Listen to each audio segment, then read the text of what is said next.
Bonsoir à tous et bienvenue dans la bande pour une nouvelle émission consacrée au feuilleton. Après le confinement et pendant la crise du coronavirus qui sévit toujours, il est bon d'aller à la rencontre de nos artistes et de la culture locale. C'est pourquoi cette semaine, vous avez pu découvrir différentes expositions pour le feuilleton.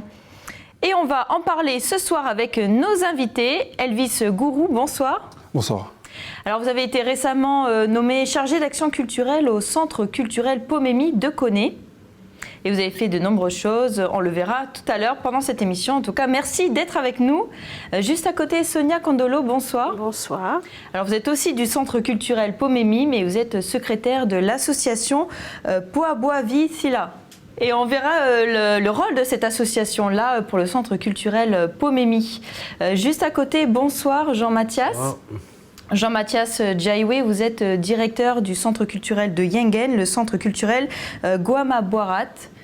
Et vous accueillez de nombreuses expositions aussi, c'est bien ça? Voilà. Merci d'être avec nous. Et puisque pour le feuilleton, on est allé à la rencontre en début de semaine de Didier Jamet qui est avec nous depuis Nouméa. Bonsoir Didier. Bonsoir. Ça va? Vous vous sentez bien? À peu près.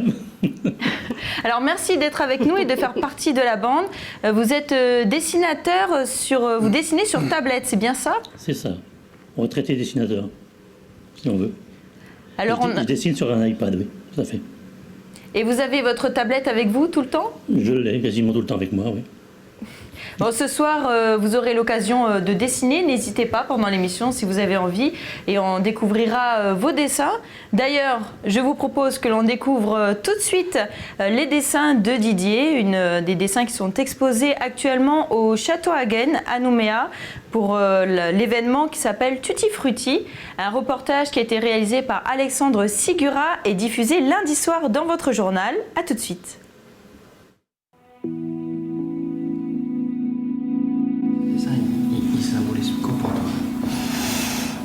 Quelqu'un qui avait perdu le contrôle de sa vie, qui est piloté par une personne extérieure.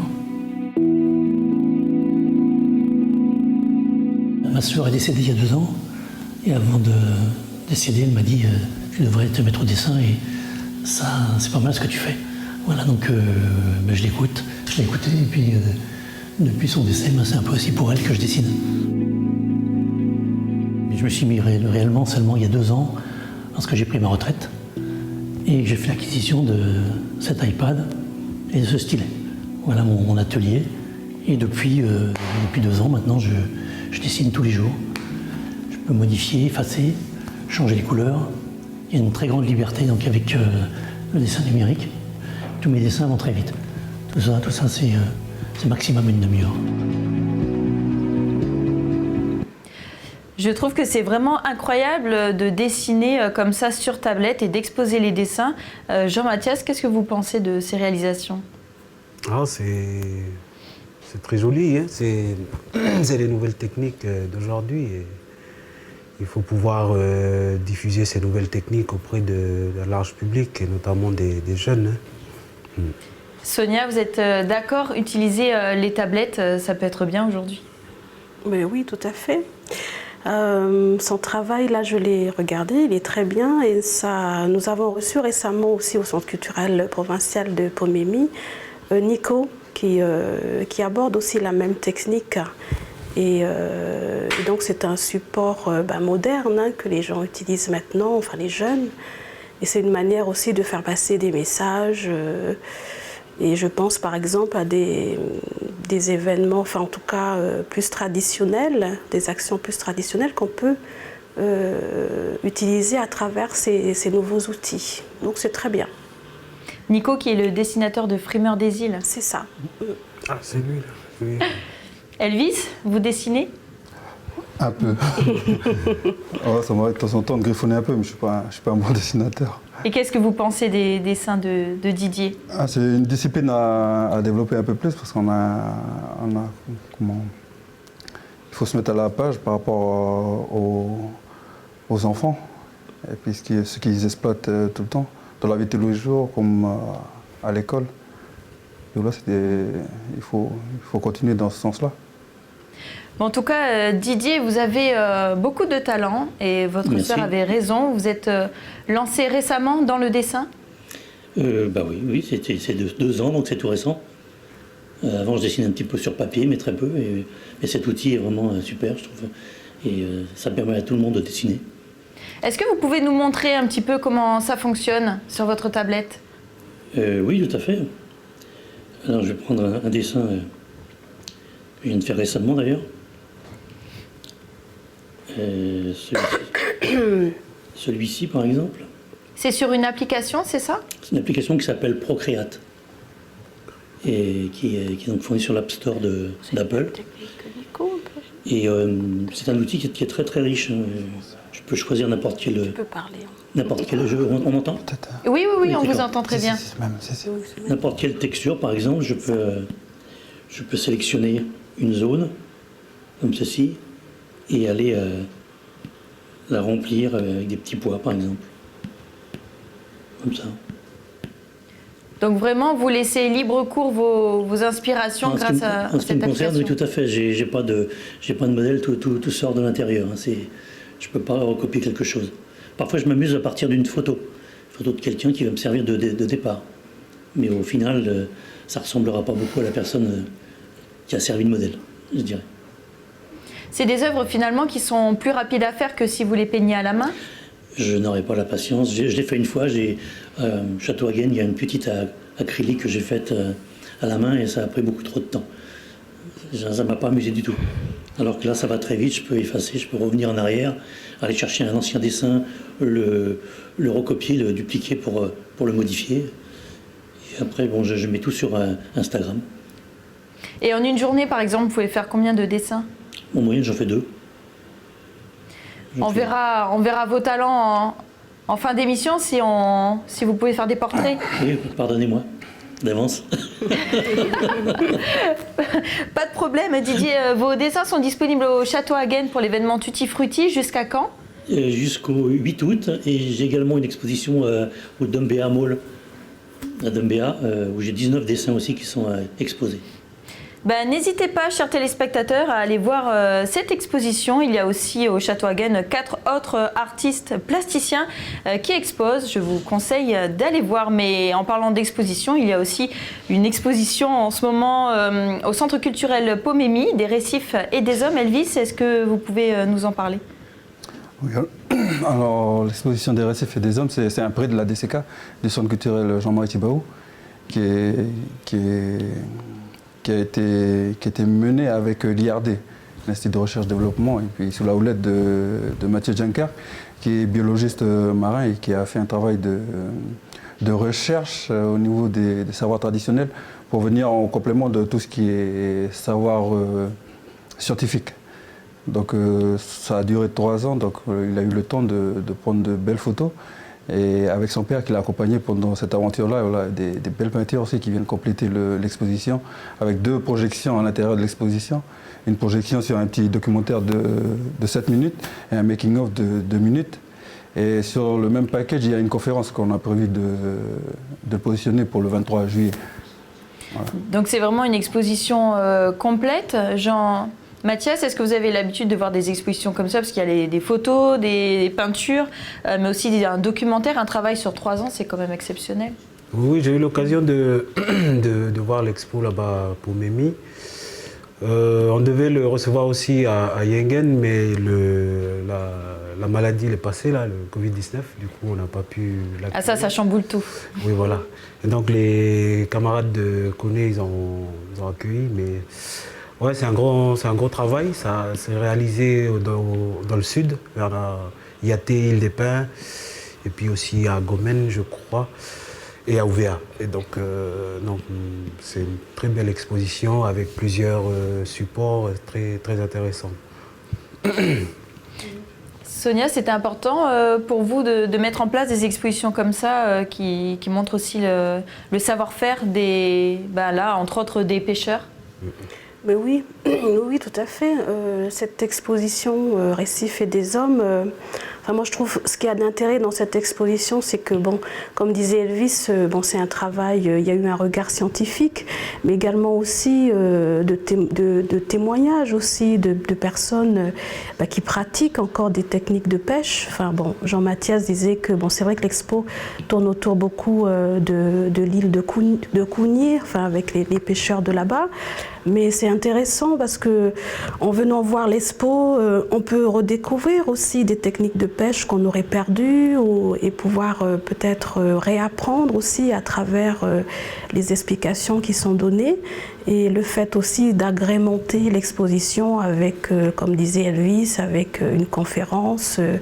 Ça permet tout ça, ça permet de se réapproprier en fait des techniques ou de les maintenir ou de susciter un débat autour de la pêche. C'est ça, l'art aussi, ça permet de laisser libre cours à l'expression mais aussi au savoir-faire. C'est ça. Merci Sonia. Didier, est-ce que vous pêchez par hasard? Non du tout. Pas du tout? Non, je suis un citadin encrouté. Bon, en tout cas, il n'y a pas besoin d'être pêcheur pour voir cette exposition. Il suffit juste de savoir apprécier. Et je vous propose de regarder tout de suite un extrait du reportage qui a été diffusé mardi soir dans votre journal. On regarde. La pêche coutumière à l'île des Pins nourrit les relations entre les clans. Elle joue un rôle essentiel dans l'organisation de la société. Alors ce documentaire, ça retrace un peu tout le projet, enfin tous les moments clés un peu de la phase de pêche dans différents des lieux où ils ont travaillé.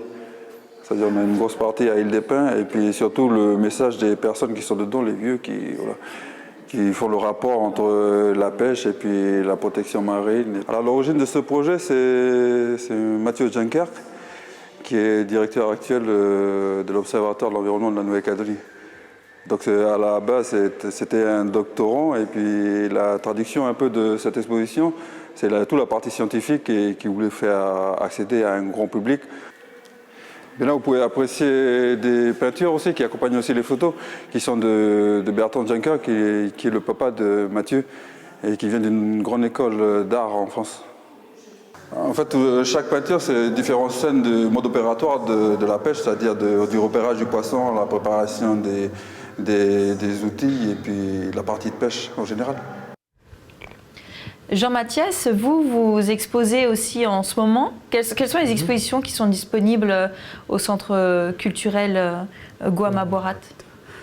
Oui, comme on a vu, on a en ce moment une expo qui vient du musée maritime et qui est destinée au jeune public. Comme on peut le voir d'ailleurs sur les images derrière. Les techniques de navigation, toutes les règles qui concernent la mer, quand on sort en mer, et donc c'est plutôt destiné aux jeunes. Donc on remercie à l'occasion le musée maritime qui nous prête les expos tous les ans, mais aussi le musée de la Nouvelle-Calédonie et le centre Tubao qui nous propose des expositions régulièrement et gracieusement. Alors quelles sont les autres expositions qu'on peut retrouver? Donc il y a les portraits photographiques de Jean-Marie Tibao. On a passé le mois de mai juste à la réouverture, juste après le confinement. Donc le mois de mai à Yingen, on fait un peu l'anniversaire pour le vieux. Du coup, on a c'est une trentaine de portraits qui retracent un peu sa vie, les phases de sa vie qui l'a mené à la politique. Donc, beaucoup du public de Yingen n'ont pas pu voir cette expo, mais ça date un peu l'expo là. Donc, Alors on voit que les expositions sont aussi voyageuses que la thématique des expositions en ce moment. Est-ce que c'est possible vraiment d'échanger comme ça les expositions entre les centres? Le troisième, c'est les tableaux de Denis Tiawan sur le totem, non? Totem 2. Donc, ah oui, donc il y a 3 expositions. Oui, il y a des tableaux qui sont au centre culturel que les gens peuvent aller découvrir. Il y a même des tableaux qui sont à vendre. Et dans pas longtemps, ils vont voyager, ils vont venir à Pomémy. D'accord, cette 3e exposition alors ou les 3 expositions? Non, que de Denis Tiawan. D'accord, ok. Voyage, voilà. Voilà, c'est ça, c'est le titre de l'expo. Ouais. Finalement, Elvis, le voyage, c'est vraiment la thématique en ce moment. Ouais, cette année, c'était la thématique que nous, le comité directeur, c'était donné pour penser la proposition du centre autour de cette thématique-là. Ouais. Sonia, est-ce que c'est important à quel point vos centres sont unis? Oui, c'est très important. Les deux centres culturels provinciaux, Guama-Boirat et Pomemi, ils travaillent depuis quelques années déjà ensemble. Donc voilà, les liens sont là. Donc c'est d'où la circulation aussi des expos, les échanges qu'il peut y avoir. Et également aussi avec les structures qui sont basées à Nouméa, comme le centre culturel Chibaou, et puis également aussi le musée maritime. Donc oui, donc forcément, oui, je veux dire, il y a des liens entre les centres culturels, il faut que les expositions ou autre chose voyagent pour que le maximum de public puisse en bénéficier. Didier, est-ce que ça vous donne envie de voyager, toutes ces expositions? Est-ce que vous arrivez à entendre en même temps que... Oui, j'entends très bien. Que vous dessinez? Est-ce qu'un jour, vous auriez envie d'exposer, pourquoi pas, au centre Guama-Boirat, à Yengen? Pourquoi pas? Pourquoi pas? Jean-Mathias, vous pourriez accueillir Didier? Ah oui, dans le cadre comme à Koné, là, d'un atelier. Pourquoi pas, hein, pendant les vacances scolaires. En plus de ça, faire des cours. Vous êtes en train de dessiner, Didier. Est-ce qu'on peut voir ce que vous êtes en train de faire? Oui, je pense que vous l'avez à l'écran. Voilà. Vous êtes en train de me dessiner. J'essaie. Bon, on verra tout à l'heure le dessin fini, le dessin finalisé. Ah oui, il est quasiment là. Bon, les artistes voyagent et les expositions aussi. C'était notamment la thématique de l'exposition au centre culturel Chibaou. On est allé faire un tour là-bas pour le feuilleton, un reportage qui a été diffusé hier soir dans votre journal. On regarde. Alors, Artistes voyageurs, c'est une exposition sur les artistes invités en résidence au Centre culturel Chibaou ou d'œuvres qui ont été créées par des artistes ailleurs dans le monde, des artistes papous par exemple en Australie ou des artistes de Nouvelle-Zélande ici en Nouvelle-Calédonie. En fait, c'est des œuvres qui sont le fruit d'un voyage, c'est-à-dire que si le voyage ne s'était pas fait, l'œuvre qui en résulte n'aurait pas pu exister puisque c'est vraiment l'artiste qui se déplace, qui découvre un endroit, un espace, des personnes et qui a envie de raconter ensuite ce qu'il a ressenti ou ce qu'il a eu envie de faire comprendre au travers de son œuvre. Sonia, finalement, c'est important que l'on puisse voyager sans être obligé de prendre l'avion et de dépasser les frontières, surtout en ce moment avec la crise du coronavirus. C'est pas en ce moment, hein. Enfin, je veux dire, pour moi, ça c'est mon avis, mais le voyage, on n'a pas besoin de faire des kilomètres pour... le voyage peut aussi se faire à l'intérieur de notre pays. Et évidemment, il y a eu le Covid-19 qui a fait que on fait un peu plus attention. Enfin, on voyage plus. Enfin, pour l'instant, on essaie de ne pas voyager. Mais ici, le pays est tellement beau, il y a tellement de choses à découvrir, il y a tellement d'artistes aussi à découvrir au travers des centres culturels que on peut y voyager aussi dans notre propre pays. Elvis, vous êtes d'accord à quel point c'est important de mettre en avant l'art local et d'aller surtout découvrir ces artistes? Oui, ça fait déjà à la base partie de nos missions. Et c'est vrai, je reviens appuyer ce qu'elle dit, Sonia. C'est que le hasard a fait qu'il y ait le Covid-19 et puis nous on fait voyager autrement les gens puisqu'il y a eu des interdits par rapport au déplacement. Donc le hasard a fait que on puisse faire voyager les gens par les expositions et ce qu'on propose. Ouais. Alors qu'est-ce que vous allez proposer justement dans les mois à venir? Quelle est la programmation du centre culturel Pomemi? Alors nous on a cette exposition là qui se termine le 7 août et après on redémarre en septembre avec une exposition d'Anne Keller-Boucher qui a pour titre Femmes au Nord. Donc c'est beaucoup de la mise en avant par rapport aux femmes puisqu'elle était prévue au mois de la femme en mars Donc on a dit qu'on allait quand même terminer le travail, puisque ça faisait 2 ans qu'on l'avait programmé et puis on n'a jamais pu mettre en place. Donc là, on s'est dit que voilà, c'est pas mettre en place. Donc on l'a mis en place là. Anne-Keller Boucher. On termine en octobre et en novembre, on redémarre avec Isabelle Starantitugoro, qui est de retour d'un long périple. D'ailleurs, elle a fait la métropole et elle est restée bloquée en Nouvelle-Zélande. Et elle va nous proposer une exposition qu'elle est en train de revisiter pour la mettre à la couleur locale, on va dire. Ah oui, donc c'est une belle programmation à venir. Oui. Et les femmes à l'honneur. Ouais, beaucoup. Enfin, moi, nettement, il y a du potentiel au niveau des artistes, au niveau de la création locale. Après, c'est à nous, les structures qui sont en place, qui doivent travailler dans ce sens-là, de mettre en valeur ce potentiel-là. Mais moi, je suis sereine et fière parce que je pense qu'ici, dans ce pays, on a beaucoup de talent et qui demandent à être mis en valeur. Alors, Jean-Mathias, vous mettez aussi en avant toute la culture au centre culturel Guama Boirat, qui a rouvert ses portes en 2018 après 7 ans de rénovation. Comment se porte vraiment le centre aujourd'hui? Le centre, ça redémarre doucement? Oui, voilà, ça redémarre. Oui, on a refait l'ouverture en octobre 2018. Pendant ces longs moments de chantier, on a tout refait, le système électrique, parce que c'est un bâtiment qui date des années 80. Il y a une partie extension et une partie rénovation. Donc c'est pas tout à fait terminé, mais avec la nouvelle équipe, l'association Dohun, donc on a à cœur de redynamiser la structure. Et donc déjà ramener de l'animation dans la partie, parce qu'il y a 4 parties. Il y a une partie des pratiques contemporaines, il y a une partie le village des artisans, donc ça c'est on va dire l'artisanat, on va dire traditionnel. Et donc tous ces espaces-là ont besoin des forces vives pour animer ces espaces. Donc c'est ce à quoi on va s'atteler. On s'est donné les 2 ans à venir pour que le centre culturel puisse retrouver sa vitesse de croisière, quoi, dans son développement.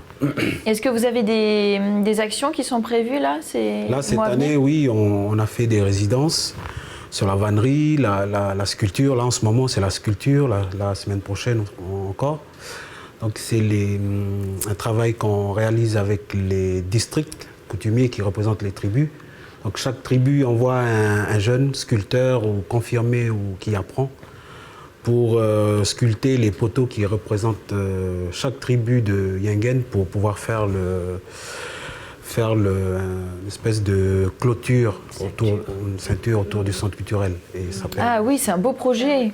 Ça fait travailler les jeunes. Enfin. Voilà, donc date depuis la semaine d'avant. Tous les jeunes beaucoup de jeunes sont sur place et ils travaillent sur les poteaux tous les jours. Et la semaine prochaine, on continue, après la fête de la musique. Eh bien, ça promet en tout cas tout ça. Voilà. On a fait aussi une semaine de chorale avec Suzanne Dounot, qui vient de Wayaguet, de la chaîne, et qui vient former les jeunes chanteurs. On a eu une vingtaine de stagiaires, ceux qui ont suivi la résidence. Et après, on a chanté le Taperas. Et tout le monde peut y participer, j'imagine, si jamais... Oui, avec un petit 500 francs d'inscription. Ok, d'accord. Bon, et prenez note, n'hésitez pas à aller voir les expositions, mais aussi à participer aux différents ateliers des centres culturels. Au pays, il y a d'autres expositions aussi, mais lesquelles? Eh bien, c'est Stéphanie qui va nous en parler. C'est la chronique de Steph.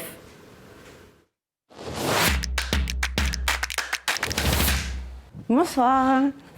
Didier, on te revoit tout à l'heure. D'accord, tout à l'heure. Bonsoir Steph. Bonsoir. Donc effectivement, il y a d'autres expositions au pays qui nous attendent. À commencer par celle-ci. Donc il s'agit de l'exposition collective Gourmandise qui donc au centre d'art, donc au quartier latin, donc sur Nouméa. Donc c'est un projet qui a été piloté par la ville de Nouméa pour mettre en avant un enjeu de société qui est l'alimentation.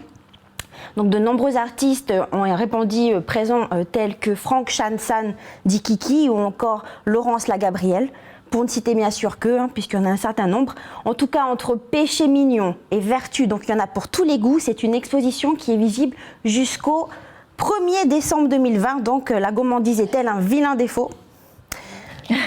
Peut-être que vous trouverez la réponse, même si chacun a sa propre opinion, mais en tout cas, voilà, je trouve qu'elle est assez sympa, donc je vous conseille d'y aller. Ouais, c'est très coloré en tout cas. Voilà, très coloré. Et enfin, je vous propose de découvrir une autre exposition. Tac, là. Donc c'est une exposition voyageuse en l'honneur de l'anniversaire des 500 ans de la mort du célèbre peintre italien Léonard de Vinci. Celle-ci a déjà fait le tour du monde et elle s'est arrêtée au pays. Et en ce moment, elle est à la médiathèque Louis-Bastien de Coumac. Et ce jusqu'au 4 juillet, une exposition que l'on doit à des enfants qui sont en instruction en famille, donc par cours, par correspondance. Et ils sont inscrits à l'école primaire parisienne Atmer Academy. Donc c'est des enfants en fait du 4 coins du monde, âgés de 5 ans à 8 ans, qui sont passionnés d'art ou encore de nature. Et parmi eux, il y a 2 Calédoniens, donc Giovanni qui a 8 ans et Inaya, 7 ans. Donc je vous propose, sans plus attendre, que l'on découvre justement. On va écouter Giovanni et Giovanni va nous en dire un peu plus sur ce que l'on va trouver, donc découvrir dans cette exposition. C'est parti, Giovanni. On a fait une prise de sa vie. Alors attendez, on va remettre. Parce que je ne sais pas si vous avez entendu là. Tout début. On a fait une frise de sa vie. De Donc, sa prise chronologique naissance de la jusqu'à vie sa de mort. Léonard Vinci. On a fait des tableaux en 3D. Des autoportraits de Léonard de Vinci. Et plein d'autres choses encore. Des inventions que vous pouvez venir voir. Donc il y a un certain nombre donc, de choses à découvrir. Donc cette exposition est encore visible à la médiathèque, je répète, de Louis-Bastien à Coumac. Dans 2 semaines, elle sera sur Vaud. Puis elle s'envolera en France, puisqu'elle sera exposée donc, à la Moselle, donc dans l'est de la France, puis à Paris. Que les enfants comme ça s'y mettent aussi, c'est pas mal. Sonia, qu'est-ce que vous en pensez? Oui, bon, l'expo était, avant d'être à Coumac, elle était ici au Centre culturel provincial de Pomémy un petit moment. Bon, malheureusement, c'était entre le Covid, donc c'était pas très simple. Mais moi, ce que j'ai retenu de cette expo, c'est surtout le travail de ces jeunes-là, parce que si j'ai bien compris, c'est des jeunes qui sont surdoués, hein. Une partie, en tout cas, Giovanni, il se définit comme ça. Et de pouvoir réaliser des choses. Oui, un gros travail de recherche. Le travail de recherche, je trouve ça extraordinaire, oui. Vous êtes d'accord, messieurs, Jean-Mathias? Oui, la culture, l'art, il n'y a pas de barrière. Donc, dans le Pacifique, parler de ces grands personnages, c'est bien pour la culture générale, oui. Merci à vous. En tout cas, on arrive bientôt à la fin de cette émission. Didier Jamais, est-ce que vous êtes toujours avec nous? Oui. Vous allez revenir parmi nous, mais Steph aussi, puisque en plus Stéphanie a un petit défi, puisqu'on va quand même finir l'émission avec un défi. Hein. Je sais que vous l'attendez tous. Allez Steph, c'est à toi. Moi j'ai oublié de... Bon, c'est pas grave. Donc... Jingle. Ah, bon, je suis rentrée...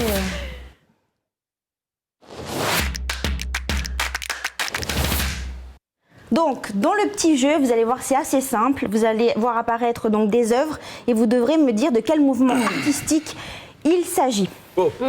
C'est simple, hein. Donc voilà, le premier. Tout le monde peut répondre ou... Bien sûr, hein, tout le monde. Cubisme. Cubisme, j'allais dire. C'est bien. Bonne réponse. Il s'agit donc du cubisme, un mouvement artistique donc, du début du XXe siècle, dans lequel en fait les sujets sont représentés sous forme donc géométrique. Et Georges Braque et Pablo Picasso donc en sont à l'origine. On poursuit. Pop. Ouais. Oui, pop quoi. Pop art. Pop art, très bien. Un mouvement qui apparaît en ça. Grande-Bretagne dans le milieu des années 50, qui dénonce en fait la surconsommation qui à cette époque donc commençait à aliéner la société américaine. Et Andy Warhol, bien sûr, en est une figure emblématique. On va laisser Didier, hein, qui est avec nous depuis Nouméa, pour la troisième. Pour découvrir. Ah ah. Peut-être un peu plus. L'abstraction, peut-être? Non. Alors il y a le mot art dans l'histoire. Ta-na-na. Didier, une idée, non? Est-ce que vous avez une idée? Pas du tout. Art design, non. Alors, donc il s'agit de l'op art ou l'art Ah là là. optique. Cet art donc utilise l'œil du spectateur en fait pour créer des effets d'illusion et des jeux d'optique. C'est l'artiste hongrois Victor Vasarely donc il est hongrois en fait, mais il a été naturalisé français en 1961, donc qui était considéré comme le père de cette forme d'art. Et donc lui, il travaillait vraiment sur le mouvement et l'ambiguïté donc de la perception. Donc voilà. Bah, merci Bien. beaucoup, Steph. Effectivement, oui, on se perd un peu. Je me demande d'ailleurs, ça, c'est pas fait à la main. Je pense que c'est fait aussi par ordinateur. Non, pas à l'époque. Hein. Ça n'existait pas à l'époque. Non, c'est J'ai vu nature. exposer à Beaubourg. Oui. Ah oui. Bon, bah, C'est bien beau fait. travail. Oui. Steph, je te propose que tu restes avec nous puisque on va continuer le défi. C'est moi qui te mets au défi cette fois-ci. Oh là là, mon Dieu. On va prendre les feuilles et puis on va nous-mêmes faire de l'art. D'accord. Steph, vas-y, mets-toi à côté de moi. Dessiné, moi. Didier aussi, du côté de Nouméa, ce qu'on va faire, c'est le portrait de celui qui est à côté de nous. Et puis on va marquer un petit mot en dessous de notre état actuel, de ce qu'on a D'accord. envie, n'importe quel mot. Ok. Ah oui, alors attendez, Il parce faut que qu'on ait le matériel. Allez. Didier a commencé déjà depuis tout à l'heure. Oui, j'ai pris de l'avance. Ah par contre, oui, le support va être difficile. On peut se mettre plus à l'aise et puis, moi je pars. Oui, on va rapprocher la table. Ou sinon je pouvais me mettre, pas de problème. Hein. T'inquiète. C'est sur le dossier. Donc je dessine Jean-Mathias. Oui, on va partir comme ça. Comme ça, tu dessines Jean-Mathias, Jean-Mathias dessine Sonia, Sonia Elvis et Elvis Didier. Et Didier, bah, moi. Mais je crois que Didier a commencé déjà. Et moi, je dessine Stéphanie. Wow, D'accord. Bon, c'est dommage. on que n'a pas trop de temps ou parce que c'est quand même. Oui, bon, On dessine. on fait pas dans les détails, mais Moi je crois que je vais pas tout prendre en feuille ici. Je dessine pas du tout bien, mais alors très mal.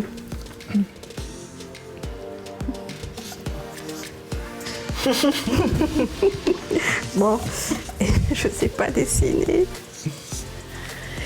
On peut faire des laissez choses. libre cours à votre imagination.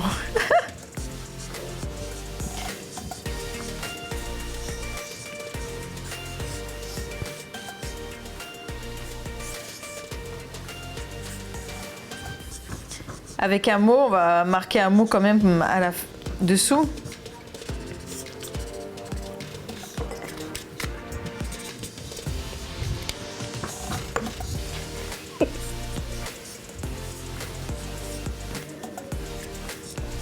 Oh, mais je me surprends, dis donc. Dis donc. Ouh là là.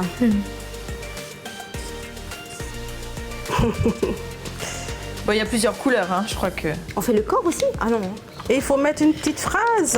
Un petit mot, oui, ou une petite phrase. Un petit mot. Il reste 2 minutes. Le petit mot pour notre état. Bon, je m'excuse, Jean-Mathias. T'excuses déjà. Oui, parce que là, je dessine super mal. Ah, Elvis, je sens qu'il a fait un dessin de folie. Bon, allez, moi j'ai fini. Bon, je vais te rajouter quand même des cheveux, Steph. Oui, c'est vrai, j'ai quand même un peu de cheveux, même si j'ai pas beaucoup de cheveux. Ok. Je sais, je peux pas dessiner. Ah, Et on doit mettre une petite phrase, notre état d'esprit. Oui, voilà, un mot. Ok.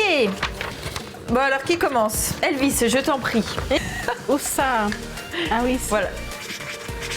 Zen. Voilà, voilà, j'ai la saison. parce qu'en fait, c'est pas mal, c'est pas mal. Océane, est-ce que tu pourrais me donner un C'est pas la mal, manette tu te débrouilles bien du tout, Merci, Elvis. pour qu'on voit ton invité. Super. Voilà. Ah, mais c'est pas mal. Et pourquoi zen, du coup? Moi, je trouve qu'il est cool derrière l'écran de l'autre côté. Ah oui. Ouais, par rapport à nous, voilà, c'est pour ça que je me marqué ça. Ah, on peut voir le dessin de Didier à l'écran. Ah oui, c'est magnifique. Ah, mais c'est sympa, dis donc. Avec un petit lapin rouge sur l'épaule, parce que c'est normal, les lapins sont rouges. D'accord. Et j'ai un lapin que je ne vois pas, en fait. C'est mon compagnon, c'est ça? C'est ça. J'aime bien ma D'accord.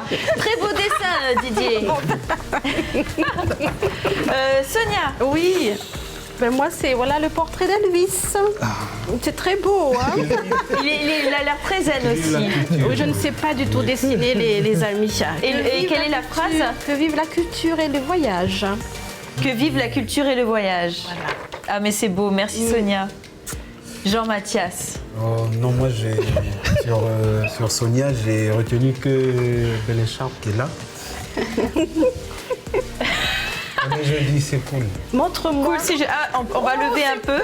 Oh là là. Vers moi, on va juste montrer. Vas-y, si tu peux lever un peu. Voilà, on va pas bouger. Ah, mais tout le monde a l'air zen en fait. Hein. Cool, c'est jeudi, mais c'est ça aussi. Mais je vois qu'il y a des talents partout. Hein. Ouais, pas moi. Stéphanie, allez. Alors moi, je montre donc Jean-Mathias. Donc là, c'est les tableaux. Et puis comme en fait, il va avoir la fête de la musique, là, donc c'est une petite guitare. Bon. Donc la guitare et puis heureux.